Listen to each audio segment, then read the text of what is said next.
সুপ্রিয় দর্শক সবাইকে স্বাগত জানাচ্ছি স্বপ্নধারা নিউজ আওয়ার এক্সট্রায় সহযোগিতায় আলোক হেলথ কেয়ার অ্যান্ড হাসপাতাল।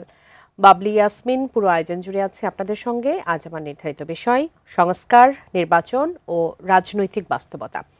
এই বিষয়টি নিয়ে স্টুডিওতে কথা বলার জন্য এই মুহূর্তে সম্মানিত দুজন অতিথি আমার সঙ্গে উপস্থিত আছেন। পরিচয় করে দেব তাদের সঙ্গে। স্টুডিওতে আছেন আবু আলম মোহাম্মদ শহীদ খান, সাবেক সচিব, আপনাকে স্বাগত জানাই এই আয়োজনে। আছেন গোলাম মাওলা রনি, রাজনীতিবিদ, লেখক ও কলামিস্ট, স্বাগত জানাই এই আয়োজনে। আবু আলম মোহাম্মদ শহীদ খান, আপনাকে দিয়ে শুরু করি।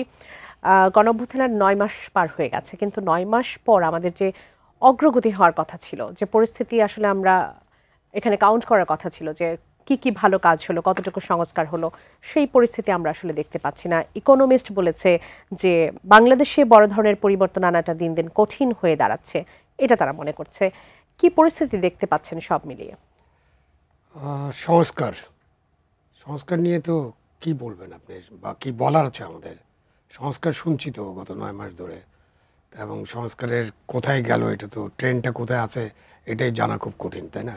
যে ট্রেনটা এখন কোন স্টেশনে আছে সেটিও জানা যাচ্ছে না। এখন এর মধ্যে ঐক্যমত্য একটা কমিশন আছে, তারা অনেকের সাথে বসছেন এবং তাদের একটা টাইমলাইন ছিল, সম্ভবত সেই টাইমলাইনটা শেষের দিকে, এখনো কিছু বোঝা যাচ্ছে না। তো সংস্কার নিয়ে তো বারবার বলা হচ্ছে যে সংস্কার তো থাকবে, এটা চলমান প্রক্রিয়া, অনন্তকাল ধরে সংস্কার চলবে, মানব জাতি যতদিন থাকবে সংস্কারের মধ্যেই থাকতে হবে। এখন আপনি একটা অন্তর্বর্তীকালীন সরকার, তার সরকারটা কেন গঠিত হলো, কেন ছাত্র জনতার অভ্যুত্থান হয়েছে, কি কি ঘটেছিল, অনেক আলোচনা হয়েছে। এবং তারপরে একটা অন্তর্বর্তীকালীন সরকারের প্রধান দায়িত্ব হচ্ছে অন্তর্বর্তী, নামই তো বোঝা যায় তার দায়িত্ব কি, মানে অন্তর্বর্তী, মাঝখানে। তো মাঝখানের সরকার তো আমাদের যে নর্মাল যে কনস্টিটিউশন আছে 5 বছর করে মেয়াদ, ভবিষ্যতে হয়তো 4 বছর হলেও হতে পারে। তাহলে এটার মাঝখানে যে সরকার হবে তার মেয়াদটা 5 বছর 4 বছর হবে না, তার মেয়াদটা অবশ্যই কম হবে। আমাদের তত্ত্বাবধায়ক সরকার যেটা ছিল সেটার মেয়াদ ছিল 3 মাসের মতো, 120 দিন, 4 মাস। তো এখন আপনি এই সরকারের মেয়াদ কত হবে সেটা নিয়েও আমরা এখনো কোনো সিদ্ধান্তে পৌঁছতে পারিনি। জাতীয় ঐক্যমত্য নাই যে সরকারের মেয়াদ কতদিন হবে। তো সুতরাং এই সরকারকে একটা নির্বাচন করতে হবে, এবং ভালো একটা নির্বাচন করতে হবে, ভালো কোট আনকোট ভালো, ভালো নির্বাচন, সেটি লক্ষ্য। কিন্তু বর্তমান পরিস্থিতি, তো এই ভালো নির্বাচন করার জন্যই আপনি এই সংস্কার কথা বলছি আমরা। তার মধ্যে আমাদের প্রধান উপদেষ্টা বললেন অল্প কিছু সংস্কার যদি আমরা করি তাহলে আমরা ডিসেম্বরে নির্বাচন করতে পারবো। আবার বললেন যে যদি একটু বেশি সংস্কার করি, একটু বেশি মানে সব সংস্কার তো একদিনে করা যাবে না, এই সময়ের মধ্যে হয়তো কয়েকটা বেশি হবে, তখন আমরা জুনের মধ্যে নির্বাচন করতে পারবো। সেটাও পরিষ্কার না, কিছুই এখন আমাদের সামনে পরিষ্কার না। তো সংস্কার অল্প কিছু বলতে কি বোঝা যায় এটাও পরিষ্কার না, আরও কিছু বেশি হলে কি হবে এটাও পরিষ্কার না। এবং আপনি যদি ধরেন যে সংস্কার ভালো নির্বাচনের জন্য তেমন সংস্কারের প্রয়োজন আছে বলে তো আমি মনেই করি না। কারণ 2011 সরকারের সময় 2008-এ যে সমস্ত নির্বাচন বিধি করা হয়েছে তার মধ্যে কিছু কিছু বিধি অবশ্যই জনস্বার্থ বিরোধী, হ্যাঁ আপনি বলতে পারেন। যেমন ইন্ডিপেন্ডেন্ট প্রার্থীর ব্যাপারে যে শর্ত আরোপ করা হয়েছে এটা জনস্বার্থ এবং সংবিধান বিরোধী। তারপরেও যে সমস্ত বিধিবিধান আছে, আমাদের নির্বাচন কমিশনকে যেভাবে ক্ষমতায়িত করা আছে, সেখানে সরকারের সদিচ্ছা থাকলেই একটা ভালো নির্বাচন করা যায়। এর প্রমাণ আছে। সরকারের সদিচ্ছা থাকলেই যখন ভালো নির্বাচন করা যায়, যেমন ধরেন উদাহরণ হিসেবে আমরা এরশাদ সাহেবের একটা গভর্নমেন্ট ছিল যাকে আমরা স্বৈরাচার বলতাম এক সময়। এখন তো স্বৈরাচারের ডেফিনেশনে গেলে এরশাদ সাহেব কতটুকু স্বৈরাচার, অন্যরা কি স্বৈরাচার, এটা নিয়ে একদম দীর্ঘ সারা রাত ধরে আলোচনা করা যাবে। তো ওই 8 বছরে উনি অনেক নিয়োগ দিয়েছিলেন, এবং ওনার সময় সবচেয়ে বেশি নিয়োগ হয়েছে আপনার ম্যাজিস্ট্রেটিয়াল পোস্টে, বিসিএস অ্যাডমিনে, একসাথে 1650 জন, মানে এক বছরে। তো 82, 84 এবং 85-তে, এবং তারাই ফিল্ডে ছিলেন। এরশাদ সাহেব অনেককে প্রমোশন দিয়েছিলেন, অনেক পদোন্নতি হয়েছিল, তারাই ছিলেন আপনার ফিল্ডে। এবং এরশাদ সাহেবের সময় দুইটা উৎসব ভাতা দিচ্ছিলেন উনি সরকারি কর্মচারীদেরকে সন্তুষ্ট করার জন্য। তো যখন শাহাবুদ্দিন গভর্নমেন্ট আসছে, আমরা কি এদের সবাইকে সরাই ফেলছি নাকি? মাত্র কিছু সচিব, কিছু জেলা প্রশাসনে কিছু রদবদল, উপজেলা প্রশাসনে কিছু রদবদল, পুলিশে কিছু রদবদল করার মধ্যে দিয়ে 91-এ একটা ভালো নির্বাচন হয়েছে। 96 আপনি দেখেন, আপনার 15ই ফেব্রুয়ারি এবং 12ই জুন একই সময়ের মধ্যে, একটা 3 মাসের মধ্যে একটা ভালো নির্বাচন করা সম্ভব হয়েছে। 2001-এ হয়েছে, 2008-এ হয়েছে। তাহলে এখানে কি দরকার একটা ভালো নির্বাচন করার জন্য? সরকারের সদিচ্ছা এবং রদ বদলটা করতে হবে। যে আপনি যদি মনে করেন এইসব কর্মকর্তা খুব বেশি দলের সাথে যুক্ত হয়ে গেছিলেন, তাদেরকে আপনি নিউট্রাল করেন। নিউট্রাল করলে আপনি তাদের চাকরিচ্যুতি করতে পারেন, তাদেরকে ওএসডি করতে পারেন, তাদের নামে ডিপার্টমেন্টাল প্রসিডিংস করতে পারেন, এবং তারপরে সেখানে আপনি এমন লোকদের নিয়োগ করেন যাদের উপর আপনার ভরসা আছে, এবং দেন আপনাদের পরিষ্কারভাবে নির্দেশনা যাবে যে আপনাদেরকে এইভাবে কাজটা করতে হবে। আমি তো নির্বাচনের টার্গেট থাকাটা, স্পষ্ট টার্গেট থাকাটা হচ্ছে সবথেকে বেশি এখন প্রথম টার্গেট থাকা, নির্বাচনের স্পষ্ট টার্গেট, দেন সদিচ্ছা। সেই দুটার একটাও এখন আমরা ভালো মতো দেখতে পাচ্ছি না। জি জনাব গোলাম মাওলা রনি, বাংলাদেশের বর্তমান পরিস্থিতি যদি বলি, রাজনৈতিক, অর্থনৈতিক থেকে শুরু করে সামাজিক সবকিছুতেই এক ধরনের অস্থিরতা আমরা দেখতে পাচ্ছি। অস্থিরতাটা মনে একটু বেশি, বিশেষ করে আমরা যখন প্রশাসনের কথা বলি, শিক্ষাঙ্গনের কথা বলি, রাজপথ জুড়ে কিন্তু বিক্ষোভ, অবস্থান কর্মসূচি প্রতিনিয়ত এটি বাড়ছে এবং নিত্য নৈমিত্তিক একটা ব্যাপার হয়ে গেছে আমাদের কাছে। 9 মাস পর কি আমাদের এই পরিস্থিতি দেখার কথা?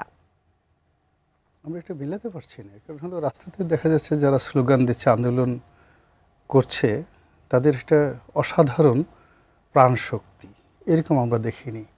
যখন প্রায় 38-39 ডিগ্রি তাপমাত্রা, সে সারাদিন রাস্তায় তারা দাঁড়িয়ে থাকছে, ছেলেরা মেয়েরা অদ্ভুত প্রাণশক্তি নিয়ে তারা স্লোগান দিচ্ছে। তারপর আবার সারা রাত সেখানে শুয়ে থাকছে। এক গ্রুপকে আবার জল কামান দিয়ে গরম পানি দিচ্ছে, আবার তারা দৌড়ে পালায় যাচ্ছে, আবার একটু পরে ফিরে আসছে। এরকম আমরা দেখিনি। আবার আরেকটা গ্রুপ তারা দাঁড়িয়েছে, তাদেরকে ঠান্ডা পানি দেওয়া হচ্ছে, তাদের মাথার উপরে আবার বর্ষণ করা হচ্ছে। তো এরকম যে নাটক হচ্ছে প্রায় প্রতিদিনই, সেই নাটকের কবলে পড়ে আপনি যে আজকে শিরোনাম করেছেন, সেই শিরোনামটা আসলে এখন সামাজিকভাবে ট্রেন্ড হচ্ছে না। রাজনীতির কথা আসলে এখন কেউ ভাবছে না। তারপর সংস্কার, তো এখন সংস্কারের কথা চিন্তাই করা যাচ্ছে না। এখন বক্তব্যটা হলো মূলা না বোতল। আজকে এই মানে পুরো দেখলাম যে সামাজিক মাধ্যমগুলোতে মানে মূলা না বোতল, এটাই হলো মূল হলো স্লোগান। 2 নম্বরে যেটা আছে যে মাহফুজ না সান্ডা, সান্ডা সান্ডা সান্ডা। তো এটা আমি আজকে সকাল পর্যন্ত দেখলাম যে এটা ট্রেন্ড হচ্ছে, মাহফুজ না সান্ডা, সান্ডা সান্ডা সান্ডা। আসার সময় আপনার এই অনুষ্ঠানে আমি দেখলাম যে সারা বাংলাদেশে অনলাইনে ভোট হচ্ছে, বিভিন্ন লোককে তারা দাঁড়া করাচ্ছে। এক পাশে ধরুন বিএনপির একজন বড় নেতা, এনসিপির একজন বড় নেতা, অপর পাশে সান্ডা, এবং সান্ডাকে বিনা প্রতিদ্বন্দ্বিতায় নির্বাচিত করছে এই অনলাইনের যারা ভোটাররা আছে, এবং প্রতিপক্ষে যেই দাঁড়াচ্ছে না কেন তাকে কোনো ভোটই দিচ্ছে না। সান্ডা আমাদের হিরো হয়ে গেল। আচ্ছা, সান্ডা এখন হিরো হয়ে গেছে। তো আমি দেখলাম যে মাই গড, এই যে এখন সান্ডাকে নিয়ে যে ঘটনা ঘটছে, তো নেটে দেখলাম যে সান্ডাটা কি, দেখলাম যে সৌদি আরবের একটা মরুর দেশের বিকট প্রাণী, অদ্ভুত তার শরীর। এটা কুমিরও না, এটাকে যাকে বলা হয় আমাদের দেশের যে গুইসাপ বলে, গুইসাপও না, কুমিরও না, অদ্ভুত একটা শরীর, দেখলে ঘৃণা ঘৃণা লাগে। একটা পেটটা অস্বাভাবিক মোটা, আবার ও যখন হা করে ওর মুখের মধ্যে গালটা একদম লাল টকটকে, হ্যাঁ, অদ্ভুত একটা চেহারা। এখন আমাদের যে বাংলাদেশে যে আন্দোলনকারী, এই পৃথিবীতে অনেক প্রাণী আছে। এত প্রাণী রেখে তারা খুঁজে এই সান্ডাকে বের করলো। It's a innovation. আমরা হয়তো দেখা যাচ্ছে যে আলবার্ট আইনস্টাইনকে পাইনি, আমরা হয়তো সেই জুলিয়াস সিজারের মতো কোনো বীরকে পাইনি, কিন্তু আমাদের দেশে এরকম বীরকে আমরা পেয়েছি যারা মূলা আবিষ্কার করে ফেলেছে এবং সান্ডা আবিষ্কার করে ফেলেছে। অসাধারণ। এবং এই ট্রেন্ড যে একটা মানে উন্মাদনা চলছে, সেই উন্মাদনার মধ্যে কে ডক্টর মোহাম্মদ ইউনূস, কে মিস্টার হাসনাত, কে আসিফ নজরুল, কে তারেক রহমান সাহেব, কে গোলাম মাওলা রনি, কে আবু আলম শহীদ, বিশ্বাস করেন সবাই একদিকে যাওয়া আর অন্যদিকে মূলা যদি দাঁড় করিয়ে দেওয়া হয়, মূলার গুরুত্ব বেড়ে গেছে এই গত কয়েকদিন। মানে এই যে বোতল, এই যে মূলা, এই যে সান্ডা, মানে এগুলো কেন যেতে যাচ্ছে মানুষের বিপরীতে? এটার জন্য তো আসলে আমি বলতে পারবো না। যারা মনোরোগ বিশেষজ্ঞ আছেন এবং এখন যারা জীবিত অবস্থায় আছেন, এরা কেউ বলতে পারবে না। আপনাকে একেবারে সেই ফ্রয়েডের কাছে যেতে হবে, সেই ঊর্ধ্বলোকে গিয়ে যে ফ্রয়েড, তার কাছে গিয়ে জিজ্ঞাসা করতে হবে। বা আরেকজন স্বপ্ন বিশারদ ছিলেন ইসলামের ইতিহাসে, নাম হলো ইবনে শিরিন, আল্লামা ইবনে শিরিন। তো ওনার কাছে গিয়ে জানতে হবে যে হঠাৎ করে এই বাঙালির মন এবং মননে এই জিনিসগুলো কেন এলো। কিংবা এই যে আমাদের মায়েরা, আমাদের বোনেরা রাস্তায় তারা নেমে গেছে এবং অদ্ভুত রকম ঘটনা দেখবেন যে আমরা সবাই জানি নারীর সাথে নারীরা ফাইট করে, পুরুষের সাথে পুরুষরা ফাইট করে, কিন্তু এখন এই যে নারীর নীতি নিয়ে পুরুষ ভার্সেস নারী, তারা ফাইট করে যাচ্ছে। অবরোধ মানে অবগুণ্ঠনধারী যারা রমণী, তাদের যারা স্বামী, তারা তাদের স্ত্রীদের পক্ষে বলছে যে এই যারা এখন নারী নীতি পালন করছে ওরা এটা, ওরা ওটা, এরা ওটা, আজে বাজে বিশ্রী সব ভাষায় গালাগালি। আবার যাদেরকে গালাগাল দেওয়া হচ্ছে তারা বলছে যে এটা তো ভাত মাছ ডাল মাছ কোনো ব্যাপার না। এই জন্য তারা রাগ হয়ে রাস্তায় নেমে নিজেরাই বলছে যে আমরা আমাদের অধিকার চাইতে আসছিলাম, হিস্সা চাইতে আসছিলাম, এখন আমাদেরকে বেশ্যা বানিয়ে দেওয়া হয়েছে। আবার এই কথা শুনে ওই যে অন্য যারা আছে পুরুষ, তাদের প্রতিপক্ষ কিন্তু নারী না, তাদের প্রতিপক্ষ হলো পুরুষ, তারা আবার খুব অকথ্য ভাষায় গালাগাল করছে। তো এই যে সামাজিক যেটা বিবর্তন, আমি ইতিহাসকে যতটুকু পড়লাম এরকম আমি কখনো দেখিনি।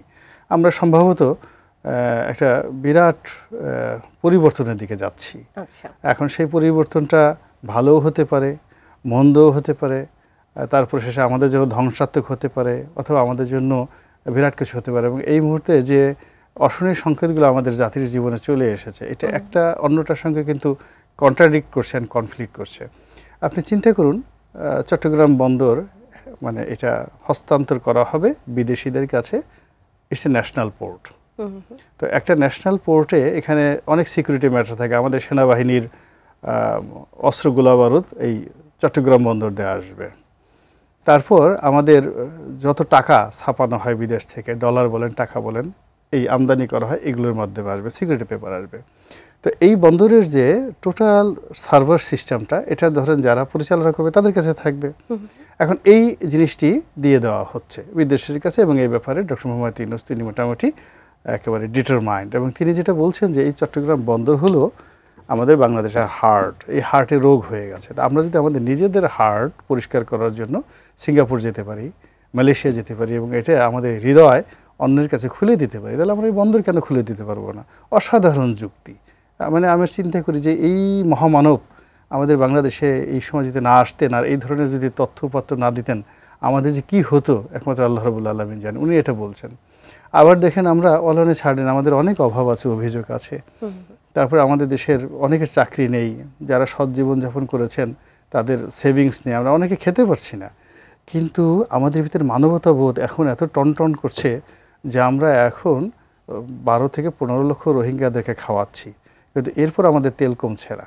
এখন আমরা ওই যে মায়ানমারের মধ্যে যে আরও 8-9 লাখ রোহিঙ্গা আছে তাদেরকে খাওয়াবো, আবার রোহিঙ্গাদেরকে যারা পিটাচ্ছে সেই বৌদ্ধ ভিক্ষু তাদেরকে খাওয়াবো, আবার এই দুই পক্ষের সাথে যারা মারামারি করছে আরাকান আর্মি তাদেরকেও খাওয়াবো। এবং এই খাওয়ানোর জন্য বাংলাদেশের মধ্যে থেকে একটা মানবিক করিডর আমরা তাদেরকে দিচ্ছি।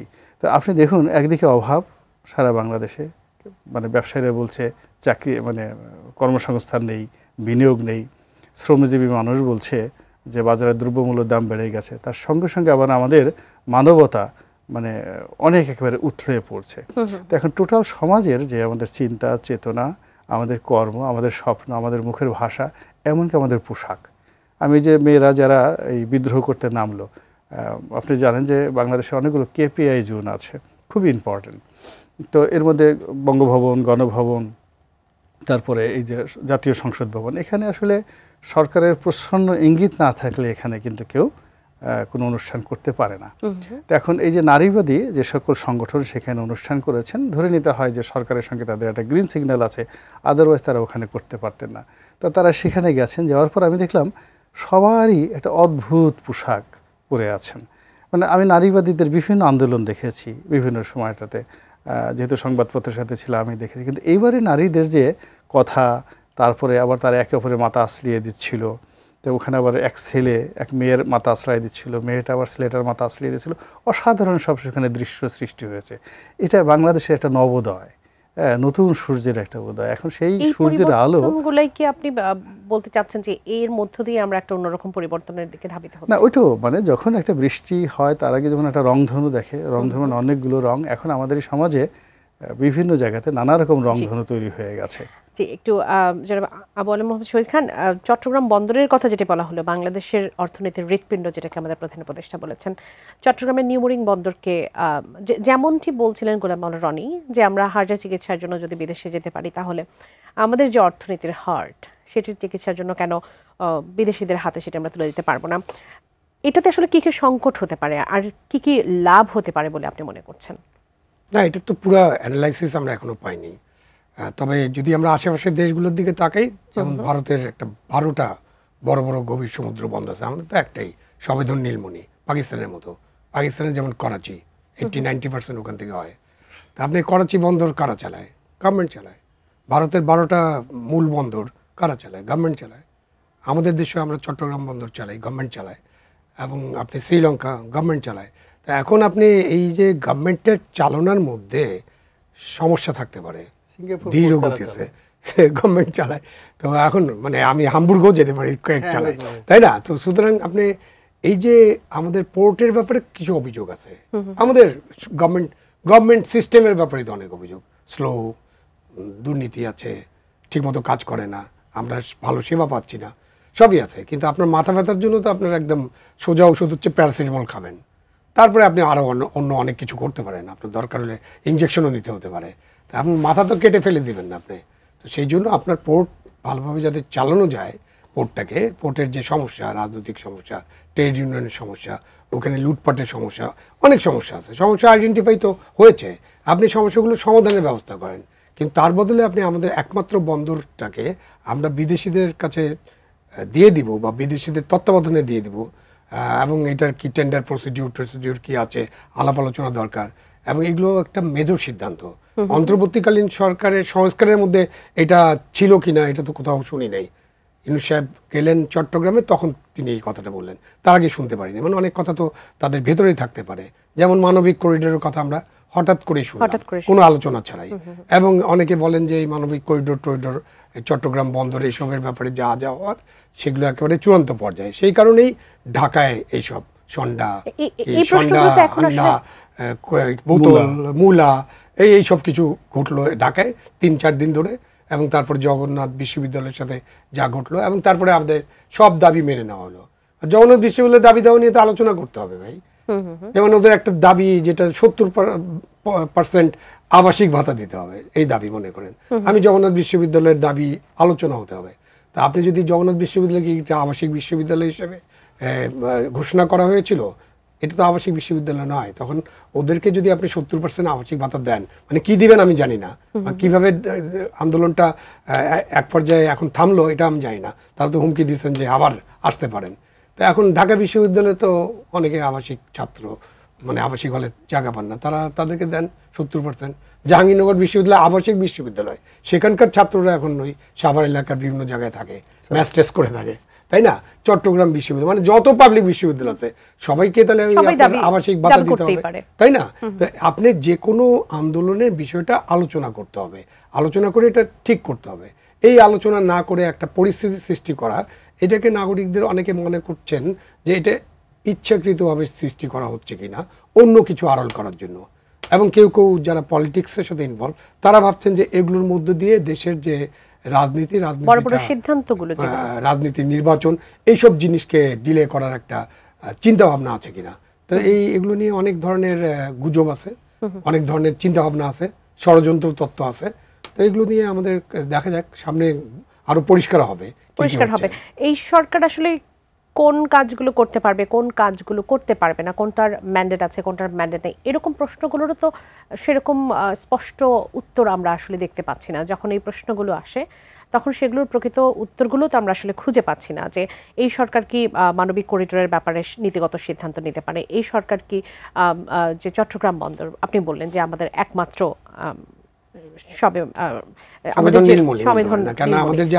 সেটির ব্যাপারে এই সরকার কি সিদ্ধান্ত নিতে পারে, এই প্রশ্নগুলোর উত্তরই বা কারা দেবে? একজন দর্শক আছেন, একটু তার প্রশ্নটা একবার নিয়ে আসতে চাই। দর্শক স্বাগত জানাচ্ছি, কে বলছেন, কোথা থেকে বলছেন, আপনার প্রশ্ন করবেন। আসসালামু আলাইকুম ওয়া রাহমাতুল্লাহ। আমি পটুয়াখালী থেকে বলছি। শ্রদ্ধেয় গোলাম মাওলা রনি সাহেবের এলাকার লোক আমি। তো আমার দুটো প্রশ্ন আছে, বলবেন। একটা প্রশ্ন হচ্ছে, সংস্কারের নামে সরকার কি ক্ষমতা দীর্ঘায়িত করতে চাচ্ছেন এবং বৈষম্যমুখী বৃদ্ধি পাচ্ছে না হ্রাস পাচ্ছে? আর দ্বিতীয়ত হলো, আসলে আমি তো নিয়মিত টক শো দেখি প্রতিটা চ্যানেলে, তো এই জায়গায় যারা আলোচনা করতে আসেন প্রত্যেকেই আসলে তার যার যার ভাগের কথা বলেন। আসলে বাংলাদেশের বর্তমানের ভোটার রাজনীতিতে আসলে কারা এগিয়ে? আসলে আমরা তো গ্রামগঞ্জে যারা টকশো করে তারা তো গ্রামগঞ্জে আসে না, আর ভোটারদের কাছেও যায় না, টেবিলে বসে শুধু বলে উমুকের ভোট নাই তুমুকের ভোট নাই, রাজনীতিতে সামনে দাঁড়াতে পারবে না। আসলে বাস্তবতাটা কিন্তু উল্টো হচ্ছে বর্তমানে, যেটা আসলে টেবিলে বসে আট করা যায় না।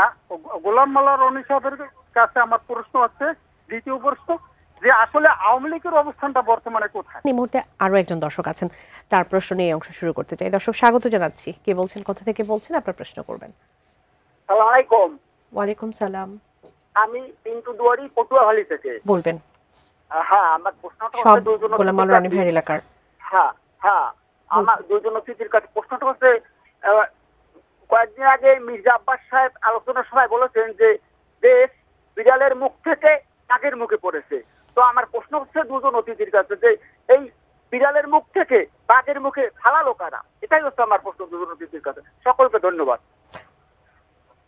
অসংখ্য ধন্যবাদ আপনাকে। থাকুন আমাদের সঙ্গে। প্রথম দর্শক যিনি ছিলেন বিরতির আগে, তার প্রশ্নের উত্তর নিয়ে একটু শুরু করতে চাই। জনাব গোলাম মোল্লা রনি 3টি প্রশ্ন করেছিলেন যে সংস্কারের নামে এই সরকার ক্ষমতা দীর্ঘায়িত করার পায়তারা করছে কিনা, বৈষম্য কি বাড়ছে নাকি কমছে, এবং সেই সাথে রাজনীতিতে কারা এগিয়ে, কেননা তারা সাধারণ দর্শক, তারা খুব বেশি কিছু বোঝেন না। তারা যারা টকশো দেখেন নিয়মিত, তারা বলেন যে টেবিলে থেকে সবাই দাবি করে যে আমরা এগিয়ে, আসলে রাজনীতিতে কারা এগিয়ে। সেই সাথে আওয়ামী লীগের বিষয়ে তিনি জানতে চেয়েছেন অবস্থানটা কি। যিনি প্রশ্ন করেছেন দুজনই আসলে আমার একজন জেলার আর একজন সম্ভবত নির্বাচনী এলাকার। প্রথম বক্তব্যটা হলো গত 15টি বছর ধরে, 15টি বছর না, ঠিক 2014 থেকে এই অবধি বাংলাদেশের যে রাজনৈতিক কালচার, সংস্কৃতিটা এমনভাবে দাঁড়িয়ে গেছে, এখানে জনগণ ভোট দিবেন, জনগণ নির্বাচিত করবেন, বা জনগণেরকে রাজি খুশি করি আমাকে সংসদে যেতে হবে, এই জিনিসটি নতুন করে শুরু করতে হবে, এটা নষ্ট হয়ে গেছে। আচ্ছা, তো এই কারণে কি হচ্ছে, মানুষ এই যে টকশোতে এসে, সভা সমিতি, সেমিনার এসে সুন্দর সুন্দর গণতন্ত্রের কথা বলতে যতটা কমফোর্ট ফিল করে, নির্বাচনী এলাকায় গিয়ে জনগণের সঙ্গে সম্পর্কটা রক্ষা করে তারপর শেষে সেখান থেকে যে পরিশ্রম করে তারা আসবে এবং তাদের যে ভাগ্যের পরিবর্তন হবে, এরকম কোনো নমুনা গত 10 বছরে হয়নি। আর এখন যেভাবে চলছে তাতে মনে হচ্ছে যে আগের চাইতে এখনও আরও পরিস্থিতির অবনতি হয়েছে। এই জন্য কী হচ্ছে, যারা রাজধানীতে বসে রাজনীতি পরিচালনা করছে তাদের সঙ্গে প্রান্তিক লেভেলের যে জনগণ যারা ভোট দেবেন তাদের একটা দূরত্ব আগে যেটা ছিল সেটার সাথে আরও বেশি হয়ে গেছে। এটা হলো রিয়ালিটি। 2 নম্বর হলো যে এই সংস্কার বা যে জিনিসটা, এটা এখন আসলে একটা ব্যাড ল্যাঙ্গুয়েজ হয়ে গেছে। আপনাকে যদি কেউ সংস্কারের কথা বলে বা অন্য কোনো কথা বলে, মানুষ ভীষণ রকম বিরক্ত হয়। এবং একটা মানুষ ধরেন খুব হাসছে, একেবারে তার জীবনের সবচেয়ে মানে কাঙ্ক্ষিত একটা নারী, তার জীবনের কাঙ্ক্ষিত পুরুষকে সে প্রথম দেখলো, 6 বছর সে প্রেম করেছে, 12 বছর প্রেম করেছে, ওই নারী তার সামনে এসেছে। তারপরে শেষে ওই নারীকে দেখার পর তার চেহারার মধ্যে যে ধরনের একটা, যাকে বলা হয় পূর্ণিমার চাঁদের মতো একটা আবহাওয়া চলে আসবে, তার সামনে গিয়ে যদি হঠাৎ করে বলা হয় সংস্কার, সঙ্গে সঙ্গে ওর কাছে মনে হয় ঠাড়া পড়েছে, ওর মুখের উপরে বজ্রপাত হয়েছে। এখন সংস্কারটা আসলে রিয়েলিটি এমন অবস্থা হয়ে গেছে। তার প্রমাণ হলো, দেখেন আমরা তো, উনি একজন সচিব ছিলেন, ইটস দ্য হাইয়েস্ট পোস্ট, মানে সরকারের হাইয়েস্ট পোস্ট। তারপরে শেষে উনি যে মন্ত্রণালয়ে ছিলেন, সেই মন্ত্রণালয়টা আবার সবচেয়ে বড় মন্ত্রণালয়। তো ওই চেয়ারে আমি তাকে দেখেছি, আবার আমাকেও সে দেখেছে। একটা চেয়ারের একটা গুরুত্ব আছে, একটা বড়ো চেয়ারে বসলে, রুমে বসলে একটা তেলতেলে ভাব আসে, মনে একটা আনন্দ আসে। আপনি চেহারা ছড়িতে বুঝতে পারবেন যে he is a government secretary, he is a member of parliament. এটা হলো সুখে থাকার একটা নমুনা। এবং এই জিনিসগুলো আসে আরও ভালো হয় যদি ক্ষমতার চেয়ারে বসে একটা মানুষ ভালো চিন্তা করে, ভালো কাজ করে, তার উপর একটা ঐশ্বরিক যাকে বলা হয় দোয়া ভর করে, এবং আলটিমেটলি তার কথাবার্তা, চাল চলনের সব কিছুর মধ্যেই একটা স্মার্টনেস চলে আসে। তার চিন্তা চেতনায় মানে সে যা বলে এটা সব মধুর মতো মনে হয়, অমৃত মনে হয়। তার নিজের কাছে মনে হয় নাকি যারা শুনে? না, যারা শুনে সবার কাছে মনে হয়। যদি সে ভালো, মানে প্রথমত হলো চেয়ারে বসার সঙ্গে সঙ্গে যদি এনভায়রনমেন্টটা ভালো হয়, তাহলে তার মানে চেহারা ভালো দেখাবে, দেখতে সুন্দর লাগবে, ব্যক্তিত্বময়তা তৈরি হবে। আর উনি যদি ভালো চিন্তা করেন, গুড থিঙ্কিং করেন, তাহলে তার চেহারা শুরুতে একটা যাকে বলা হয় একটা ঐশ্বরিক আবহাওয়া চলে আসে। তাকে দেখলে মনে হয় যেন এই লোকটি আল্লাহর রহমত প্রাপ্ত, নিয়ামত প্রাপ্ত। এখন আপনি দেখেন এই সময়টাতে যারা এখন উপদেষ্টা আছেন বা সরকারের যারা কর্তা ব্যক্তি আছে, কারো চেহারার মধ্যে এই ধরনের নূর নূর ভাব আছে কিনা, একটা আভা আছে কিনা, উজ্জ্বলতা আছে কিনা। আমি কাউকে দেখছি সবার চামড়া শুকিয়ে গেছে, সবার গায়ের রং কালো হয়ে গেছে, সবাই হাসতে গেলে মুখ বাঁকা হয়ে যাচ্ছে, ক বলতে গেলে খ হয়ে যাচ্ছে, যা বলতে চাচ্ছে ঠিক মতো বলতে পারছে না, এবং তারা ঠিক মতো ঘুমাতে পারছে বলে আমার কাছে মনে হচ্ছে না। ইট মিনস ক্ষমতার যে কেন্দ্রগুলো আছে সেই কেন্দ্রগুলোতে আসলে তারা যা বলছে, তারা যা চিন্তা করছে, ওখানে যা কিছু ঘটছে, এই তিনটা সমন্বয় হচ্ছে না।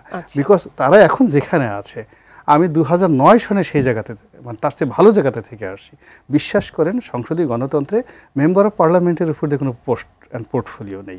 তো সেই জায়গাটা তো 5 বছর থেকে আসছি, ফলে ক্ষমতার এই এলোমেলো কোথায় গেলে কেমন হয়, কার রং থাকে ঢং থাকে, কিন্তু এদের ভিতরে কোনো ছন্দ নাই, সব কিছু ছন্দপতন। 1 2 নম্বর হলো, আপনি কতটা রুচিসম্মত মানুষ, আমার জন্য কি করবেন না করবেন, এটা আপনার ঘরের মধ্যে গেলে বোঝা যাবে, আপনার বাথরুমে গেলে বোঝা যাবে, আপনার বাড়ির পরিষ্কার পরিচ্ছন্নতা দেখলে বোঝা যাবে। আপনি গিয়ে দেখেন, এই ঢাকা শহরের সবচেয়ে অবহেলিত ভবন এই মুহূর্তে যমুনা। এই সামনে কটা পুলিশের কাঁটাতারের বেড়া সেখানে রাখছে, এই যে সমস্ত সিকিউরিটি গার্ডরা সামনে দাঁড়িয়ে আছে এলোমেলো বন্দুক এইভাবে নিয়ে, কেউ নাক খোঁচাচ্ছে, কেউ কান খোঁচাচ্ছে। তারপর শেষে ওই দেখলাম যে ওয়ালের মধ্যে, আমি মাঝে মাঝে যাই, ওয়ালের মধ্যে রাজ্যের সব ধুলাবালি। আরে বাবা, যেই লোক ডক্টর মোহাম্মদ ইউনূস ওখানে থাকেন, তার বাইরের যে যমুনার ওয়াল, সেই ওয়ালের মধ্যে 2 ইঞ্চি পুরো ময়লা ধুলাবালি। যে নিজের ধুলাবালি পরিষ্কার করতে পারে না, সে কি করে চিটাগং পোর্টকে সিঙ্গাপুর পোর্ট বানাবে? ইট ইজ ইম্পসিবল, অ্যাবসার্ড, এটা হতে পারে না। চ্যারিটি বিগিনস ফ্রম হোম, সেই জায়গাতে। তো এই যে যা কিছু হচ্ছে, এখান থেকে আসলে ভালো কিছু আশা করাটা আসলে একটা নিজেকে প্রবোধ দেওয়া, বা চারিদিকে যখন প্রলয় হচ্ছে, সে প্রলয়ের মধ্যে ভালো কিছু আশা করা। কিন্তু এখন যা কিছু হচ্ছে, কোনো কিছুর মধ্যেই আসলে মঙ্গলময় কিছু, কল্যাণময় কিছু, এখন কোনো রাজনীতি নাই। প্রথমত, at this moment there is no politics. এখানে যা কিছু হচ্ছে, এটা আর যা কিছু বলে এদেরকে অন্য কিছু নাম দিতে পারেন, আপনার যা ইচ্ছে তাই নাম দিতে পারেন, কিন্তু এখন যা কিছু হচ্ছে এর মধ্যে আমি আসলে কোনো রাজনীতির নামগন্ধ দেখতে পাচ্ছি না। আমি কয়েকদিন যাবৎ খুব পড়াশোনা করছি রাজনীতি নিয়ে, কিন্তু এই বর্তমানে জমানাটা মানে কোন রাজনীতির মধ্যে ফেলবো বাংলাদেশের ইতিহাসে আমি কখনো এরকম দেখিনি। আপনি ফেলতে পারছেন না। একটু আসি জনাব আবুল মোহাম্মদ শহীদ খান, মির্জা আব্বাস বলেছেন যে বিড়ালের মুখ থেকে আমরা বাঘের মুখে পড়েছি। দর্শক জানতে চেয়েছেন, এই বাঘের মুখে আসলে আনলো কারা? বাঘের মুখে পড়েছে কিনা সেটা তো মির্জা আব্বাস আরো ভালোভাবে বলতে পারবেন যে উনি কি মিন করেছেন। তবে যে পরিবর্তন বা যে স্বপ্ন নিয়ে এই 24-এর গণ অভ্যুত্থানে মানুষ যোগ দিয়েছিল, সাধারণ মানুষ এনেছে, এটা সাধারণ মানুষ যোগ দিয়েছিল। প্রথমে ছাত্রদের দিয়ে এটা শুরু হয় বৈষম্য বিরোধী আন্দোলনটা। তো সেখানে তো একটা পরিবর্তনের আকাঙ্ক্ষা, স্বপ্ন ছিল। তো সেই স্বপ্ন তো আমরা 71 সালেও দেখেছিলাম। 71 সালের স্বপ্ন, মানবিক, গণতান্ত্রিক, অসাম্প্রদায়িক, বৈষম্যহীন বাংলাদেশ। 90-এ এসে আমরা স্বৈরাচার মুক্ত বাংলাদেশ, এবং ওগুলো ছিল। 24-এ কিন্তু আমরা একই স্বপ্ন নিয়ে লালন করে সামনের দিকে এগিয়ে গিয়েছে। সুতরাং কেউ কাউকে কারো মুখে ফেলে দেয়নি। যে গভর্নমেন্ট ছিল 10 বছর, 14, 18, 24-এ কোনো নির্বাচন না করা, মিসরুল এবং অন্যান্য অনেক কারণ, এগুলো তো অনেকবার আলোচনা হয়েছে, যে কারণে সেই গভর্নমেন্টের পতন হয়েছে বা গভর্নমেন্টকে চলে যেতে হয়েছে, দেশের প্রধানমন্ত্রী পালিয়ে গেছেন বা তাকে চলে যেতে দেওয়া হয়েছে। এই সব মিলিয়ে কিন্তু একটা পরিবর্তন হয়েছে, এবং পরিবর্তনের যে লক্ষ্য, স্বপ্ন, সেইটা বিবর্ণ হয়ে গেছে, সেটা দেখা যাচ্ছে না। যেমনভাবে রনি বলছেন যে যমুনায় যেখানে আমাদের প্রধান উপদেষ্টা থাকেন, তার দেওয়ালের পাশে, রনি কীভাবে ওখানে হাঁটতে গেলেন আমি বুঝলাম না, ওখানে তো হাঁটতে দেয় না। বৈশাখের দিনে, পয়লা বৈশাখে পুরা চক্কর ঘুরে তারপর যেতে হয়েছে।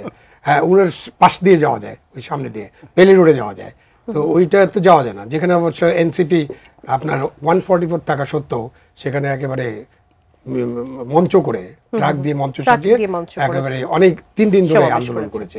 ওখান থেকে শাহবাগে গেল, শাহবাগ থেকে আবার ইন্টারকনে আসলো।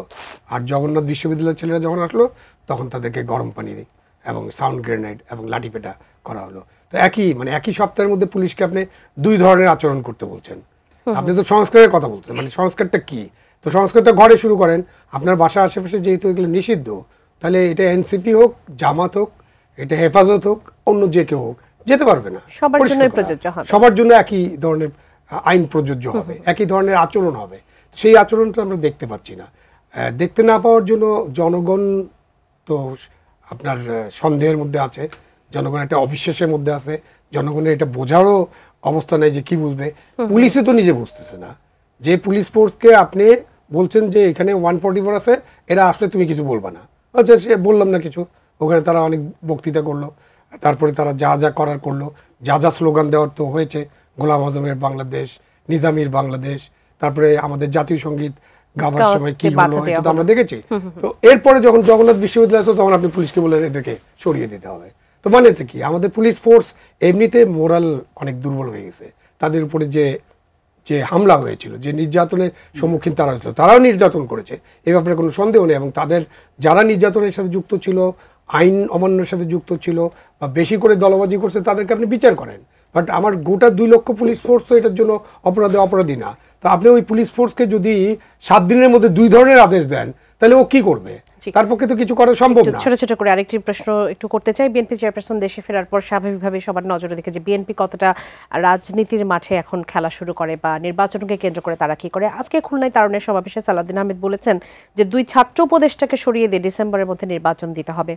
তিনি প্রধান উপদেষ্টাকে উদ্দেশ্য করে বলেছেন যে নিরাপত্তা উপদেষ্টাকে সরিয়ে দিতে বিদেশে কি কি চুক্তি হয় সেই ব্যাপারে তিনি প্রশ্ন তুলেছেন।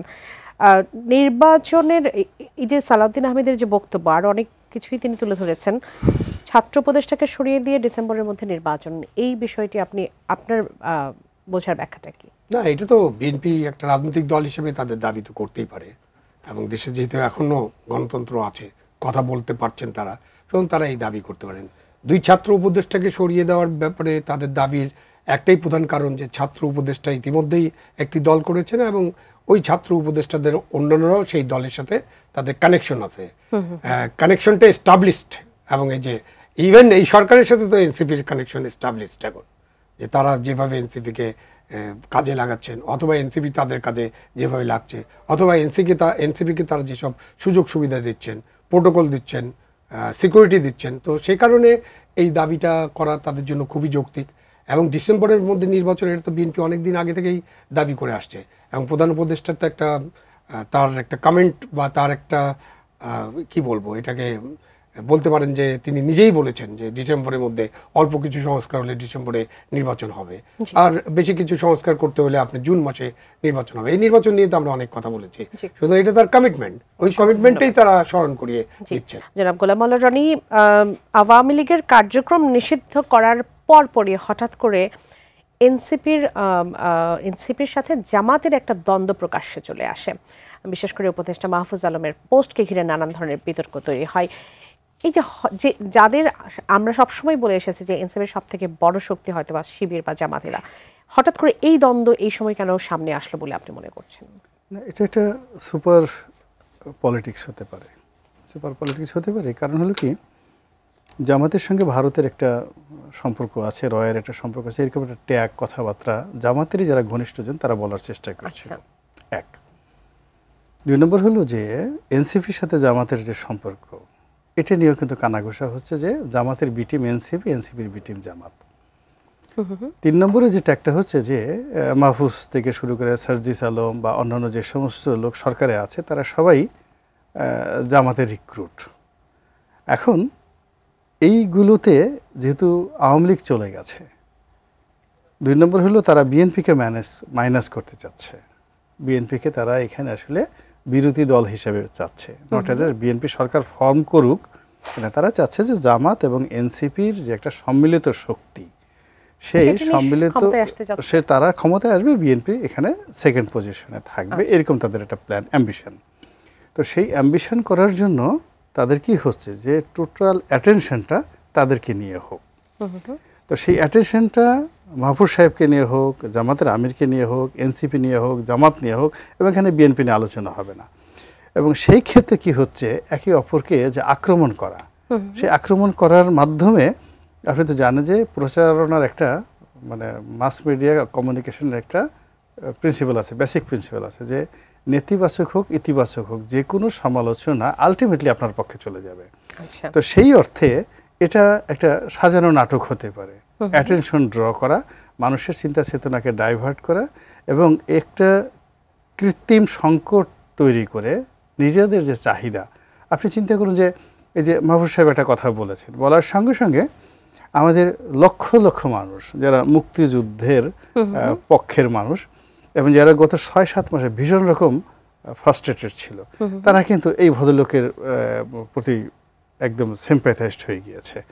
আবার দেখেন জামাতের কিছু লোক আছে, বলা হয় সত্যমিতে জানি না, আমাদের সোশ্যাল মিডিয়াতে ইউটিউবার আছে, ফেসবুকার আছে, জামাত যাদেরকে নিয়মিত লালন করে, পালন করে, অর্থ দেয়, বিত্ত দেয়, টাকা দেয়, পয়সা দেয়, এবং তারা জামাতের পক্ষে, জামাত যেভাবে তাদেরকে বলে ওকে গালি দাও, গালি দিবে, ওকে নিয়ে একটা রিপোর্ট করবে, আমার পক্ষে বলো, ওইভাবেই তারা কাজকর্ম করে। এইরকম কিছু লোকও দেখবেন যে ইদানিংকালে জামাত বিরোধী কিছু কথাবার্তা তারা বলেছে। বলার পরে কি হচ্ছে, জামাত সম্পর্কে মানুষের একটা অ্যাটেনশন চলে আসে। আর আপনাকে নিয়ে যখনই কোনো একটা বিষয়ে অ্যাটেনশন চলে আসবে, ওটা আপনার জন্য রাজনীতিতে ইতিবাচক। আপনি দেখেন এই যে এখন আমরা এত কিছুর পরও আওয়ামী লীগ এই যে নিষিদ্ধ করা হয়েছে, তো নিষিদ্ধ করার পর তো আওয়ামী লীগের আলোচনা বাদ দেওয়া যাচ্ছে না। ছাত্রলীগ নিষিদ্ধ করা হয়ে গেছে, ভালো কথা। ছাত্রলীগের সাদ্দামের বাবার জানাজা হয়েছে, সেই জানাজায় কত লোক হয়েছে, কি হয়েছে, গার্ড অফ অনার দেওয়া হয়েছে, সেগুলো নিয়ে কিন্তু ট্রেন্ডিং হচ্ছে। মানে ইট মিনস যে যখন আপনি যা কিছুই করেন, যদি মানুষের মন এবং মনন থেকে সেটাকে বের করতে না পারেন, তাহলে হবে না, নিষিদ্ধ দিয়ে কোনো কাজ হবে না। তো এখন ওই যে তারা যে কাজটা করে ফেলেছে, কাজটা করার ফলে দেখা গেল যে আগে আওয়ামী লীগ নিয়ে যদি 10টি কথা হতো, এখন নিষিদ্ধ করার পরে কথা হচ্ছে 20টি। আচ্ছা, তো 20টি কথাবার্তা হচ্ছে, সেটা ইতিবাচকই কথাবার্তা হচ্ছে। এই কেস করা হলো কেন, কি হবে, এবং অতীতে তো আওয়ামী লীগ আরও কয়েকবার এভাবে নিষিদ্ধ হয়েছে, জামাতও নিষিদ্ধ হয়েছে, তারা তো আরও বেশি শক্তি নিয়ে ফিরে আসছে। তো ওনার মতো একটা ভদ্রলোক মানুষ, ওনার মতো একটা শিক্ষিত মানুষ, সারা দুনিয়াতে এত প্রায় 300-400 যার পিএইচডি ডিগ্রি আছে, 86 বছর বয়স, মানে একেবারে যাকে বলা হয় তার অভিজ্ঞতা ঝুনা হয়ে গেছে, ঝুনা নারকেলের মতো হয়ে গেছে। এই বসে কি মানুষ এই ভুল করে, এরকম কথাবার্তা হচ্ছে আর কি। ওই কথাগুলোকে ডাইভার্ট করার জন্য দেখা গেল যে এই যে এখন মুক্তিযুদ্ধ নিয়ে কথা, জামাত বিরোধী কথা, মানে এবং এনসিপির সাথে জামাতের যে বিরোধিতা, it's a one sort of new policy of marketing. আচ্ছা, আপনি সেটি মনে করছেন জনাব আবু আলম মোহাম্মদ শহীদ খান। আওয়ামী লীগের কার্যক্রম নিষিদ্ধ করা হলো, দলকে নিষিদ্ধ করলে কি আসলে তারা কি নিষ্ক্রিয় হয়ে যায়, বা আওয়ামী লীগের আগের যে ইতিহাস, এর আগেও যখন তাদেরকে নিষিদ্ধ করা হয়েছিল, সেখান থেকে বর্তমান প্রেক্ষাপটে আওয়ামী লীগের পক্ষে কি ঘুরে দাঁড়ানো সম্ভব, আপনি কি মনে করছেন, বা এটি কতটা কঠিন হবে আওয়ামী লীগের জন্য? এটা তো একটা চ্যালেঞ্জ আওয়ামী লীগের জন্য এবং সরকারের জন্য চ্যালেঞ্জ, যে তারা তাদের কার্যক্রম নিষিদ্ধ কিভাবে ইমপ্লিমেন্ট করবেন। আপনি সারা বিশ্বের দিকে যদি তাকান, যে এই দল নিষিদ্ধ করার তো একটা আছে, বিভিন্ন দেশে হয়েছে, আমাদের দেশে হয়েছে। জামাতে ইসলাম তো পাকিস্তান আমলেও 2বার নিষিদ্ধ হয়েছিল, বাংলাদেশ আমলে 2বার। তো সুতরাং এই যে নিষিদ্ধ করা বা নির্মূল করার যে রাজনীতি, এটা কিন্তু ফাইনালি কোনো কাজ করে না। যেটা কাজ করে সেটা হলো যে আপনি ধরেন যে একটা রাজনৈতিক দলের যদি ভুল ভ্রান্তি থাকে, অনেক রাজনৈতিক ভুল, তখন রাজনৈতিক দলটা কিন্তু জনগণের হৃদয় থেকে সরে যায়, যেটা আমাদের মুসলিম লীগের ক্ষেত্রে হয়েছে। যেমন 47 সালে মুসলিম লীগের যেভাবে ছিল দুর্দ্বন্দ্ব প্রতাপ, এবং মুসলিম লীগ যেভাবে মানে বাংলাদেশ পাকিস্তানে শক্তিশালী ছিল, ইস্ট পাকিস্তান তখনকার, সেটা তো 54 সালের মধ্যেই তাদের অবস্থা খারাপ হয়ে গেল, কারণ ভুল রাজনীতি, ভাষার প্রশ্নে, রাজনীতির প্রশ্নে, গণতন্ত্রের প্রশ্নে। তো এই জিনিসগুলো হয় যে আপনি রাজনীতিতে আপনি নিষিদ্ধ করে নির্মূল করে আসলে কিছু ফলাফল হবে না, এটা বরঞ্চ বুমেরাং হতে পারে। এবং এই যে আজকে আলোচনা হচ্ছে, এখন ধরেন তাদের কার্যকলাপ নিষিদ্ধ, এখন ওনাদের কার্যকলাপ তো ওনারা কী করবেন, কিভাবে করবেন, এবং এখন তো আপনার প্রকাশ্য কার্যকলাপ, মানে আপনার মিডিয়াতে বা আপনার এই প্রিন্ট মিডিয়াতে বা লিফলেট ছাপানো, এর বাইরে তো সোশ্যাল মিডিয়া অনেক স্ট্রং, এবং সোশ্যাল মিডিয়াতে লক্ষ লক্ষ মানুষ অ্যাক্টিভ, এবং তারা তো দেশের বাইরে থেকেও তাদের অ্যাক্টিভিটি চালাতে পারে। আপনি নিষিদ্ধ করার পর কি তাদের কোনো অ্যাক্টিভিটি কমছে কিনা, বরঞ্চ আমি তো দেখি যে তাদের অ্যাক্টিভিটি আরও বেড়ে গেছে। সুতরাং এই নিষিদ্ধ মানে কার্যক্রম নিষিদ্ধ বা স্থগিত করার মধ্য দিয়ে খুব বেশি যে অর্জন হবে এটা এখন মনে হচ্ছে না। বাট এটা দেখতে হবে যে তাদের ইমপ্লিমেন্টেশন স্ট্র্যাটেজিটা কি, তারা হয়তো অনেক বেশি আরও গ্রেপ্তারের অভিযান করবেন, অনেক বেশি গ্রেপ্তার অভিযানে যাবেন। তো সেখানে যে রনি যেখানে শেষ করলো যে এটা একটা নাটক হতে পারে, আবার এই নাটকের সাথে অন্য কিছু যুক্ত হতে পারে।